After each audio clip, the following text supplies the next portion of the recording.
welcome to my channel. Today I am making some rosettes, and this is for the June 2019 Wild Hare Kits design team. Laura and I this month are doing a special little challenge. We ordered the exact same kit. We asked the curator to send us the exact same kit, and we're making, I believe, 3 different projects, if I'm not mistaken. So we're doing a scrapbook layout, DIY tags, and then another DIY embellishment of any kind. So I chose rosettes. And I have lots of other videos on rosettes, so if you would like to see more detail on how I make them, you can just literally type in the search area on my YouTube page, rosettes, and it'll surely pop up. So these are, I believe I cut the strips to 12 by 1 1/4, and then I made 2 of the same, cut 2 of those, and then scored at a 1/2 inch. So pretty easy. The hardest part, I would say, is to actually glue them all together. It's just the most frustrating, annoying part, I guess you could say. So that's at least what I find. So you'll see that in a minute. I might struggle a little bit. I did a little bit of this beginning part off camera just because it's very tedious and repetitive. So I didn't find that totally necessary to film. And also I have so many other rosette videos. So I'm going to use my glue gun to glue it all together. I like to use my glue gun because it will dry really fast, and I know I can trust it to stay together, especially because you kind of have to fiddle around a lot with these rosettes when you're making them. So I just picked out the papers I wanted, and like I said, you do 2 strips of each kind to make 1 rosette, and I am making 3 rosettes in total for this video. And I couldn't find my circle punch. I usually use my circle punch to kind of make a backing, but I couldn't find it, so I just use a scallop circle, and it will work just fine. And I'm taking some scrap paper, and I started out by putting the glue on the backing first, but then I realized that it was easier to do it the other way around, which you'll see in a second. Like I said, I kind of struggle with the rosettes a little bit, but that's okay. So I put the glue straight onto the rosette first, and then just kind of holding it in place and fiddling with it a little bit and putting some glue in the middle on the other side just to make sure it all stays together. It does take a little bit of patience and a little bit of time. That's why I like to sometimes prefer to do them in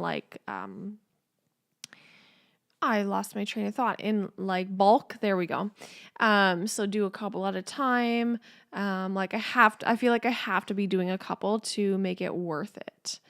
And now I have this really cool paper that came in my kit, and I thought it would be fun to use one of these little boards to put on the rosette, and I think it fit perfectly in my opinion. And I'm taking some thread that I'm going to layer behind.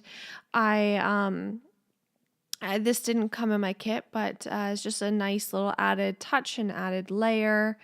And you really just wrap the thread around your fingers, and it just gives a different texture because there's so much paper in this. It gives a nice different texture. And then I use a little bit of this washi tape to almost make it look like it was taped on the rosette, even though it wasn't, but just kind of the illusion I'm going for. And using up my last little bits and pieces. At this point, I'm about halfway through my kit. These videos are all pre-recorded, and they're not necessarily in order of what I made them in, but at this point I was about halfway through my kit. So I still had a little bit left, but all my favorite pieces kind of had been called for already in other projects, which is always great. And now I'm going to do this same method again, and it does get a little hot, so just be careful. You can use other tools to hold it down if you need to. And so I really wanted to save this little chipboard piece for a rosette because I knew it would look really nice and fit perfectly on it. So that is what I do for this one. And I needed some tiny word stickers or something. I I wasn't sure what to do because I didn't have a sticker sheet that had little free stickers or anything like that. So I was trying to figure out a way to have little words. And then I remembered that I had this board, like this sheet with different boards on it, and I could just cut out the words individually. And yeah, and that actually worked out really well. I used that for some other projects this month as well.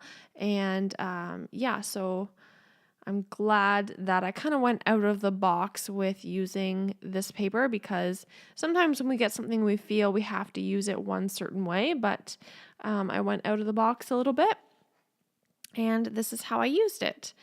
There also are a lot of like mom sayings which don't really apply to me, but unless you count like being a cat mom. um, but yeah, so I kind of had to finagle it a little bit, and some of them I took different words from different boards to make a sentence that made sense. So that is that one. You will see a better close up of them at the end. But I'm going to make one more, and now there's like hot glue strings everywhere. This one wasn't folding properly at first, but I make it work. Lots of hot glue. I personally prefer hot glue just because I know I can rely on it. It's definitely reliable kind of glue for a project like this. Sorry about my head. And let's see, for this one, I believe I go with that hot air balloon. And I take some of this chipboard because it's just some of like negative space of some older chipboard pages. And I'm going to take some of this thread to bring out more of that blue color and glue that all down. Cute. Just gotta kind of let it sit for a minute so we can make sure that it's all in place. And again, I'm gonna go looking through that sheet, and I do find some words to put on this balloon, and they just so happen to be blue and white as well, so it matched nicely together. And I just use my regular adhesive to glue it all down, and it works just fine. I put that cute little bow on from the chipboard sheet. And yeah, and then I think that finishes it off. Oh wait, I might add enamel dots. Let's see. I can't quite remember.